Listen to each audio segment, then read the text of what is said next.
Oméga 3, acides gras essentiels, polyinsaturés, vous êtes-vous déjà demandé qui ils sont, eux dont on parle tant, et où les trouve-t-on?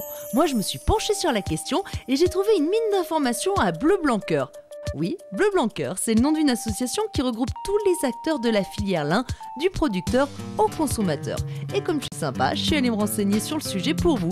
Allez, suivez le guide. Allez les filles, on y va!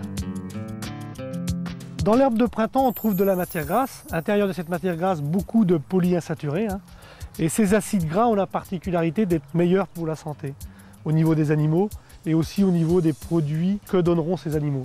Et le lin a la particularité d'être composé des mêmes acides gras que l'herbe de printemps. Donc il suffit juste de remettre du lin dans les rations pour retrouver l'équilibre de l'herbe de printemps. Le lin est la plante qui naturellement contient le plus d'oméga 3. Donc on donne des graines de lin aux animaux pour obtenir des produits alimentaires de qualité et naturellement riches en oméga 3. Pour cela, Bleu Blanc Cœur travaille en collaboration avec des sociétés innovantes dans le domaine de l'alimentation animale. Alors Valorex, c'est une société, comme son nom l'indique, qui valorise des produits végétaux par l'extrusion. Avec un procédé original, nous transformons des graines telles que le lin à destination des fabricants d'aliments du bétail. Valorex, Nathalie, bonjour. La filière lin Tradition Ouest a été créée il y a maintenant 5 ans avec l'aide de la Chambre d'agriculture et d'un certain nombre d'entités productrices de graines de lin parce que nous avons besoin de lin tous les ans, une quantité qui est de plus en plus importante. Et nous avions besoin à l'époque de fédérer ces organismes pour produire du lin. Alors la recherche et le développement ont une très grande importance dans notre société.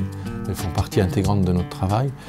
C'est un travail de 15 ans qui aboutit sur des dépôts de brevets, des développements, des bonnes récompenses, récemment aussi. Ça va jusqu'à la production de matières premières pour les animaux, mais aussi pour la production de poudre de lin à destination des consommateurs en direct. C'est quelque chose de nouveau. Ça passe aussi récemment par la mesure de la méthanogénèse des animaux que nous savons pouvoir réduire. Il s'agit donc d'une démarche d'agriculture positive et préventive qui peut se résumer ainsi: quand les animaux sont bien nourris, l'homme se porte mieux.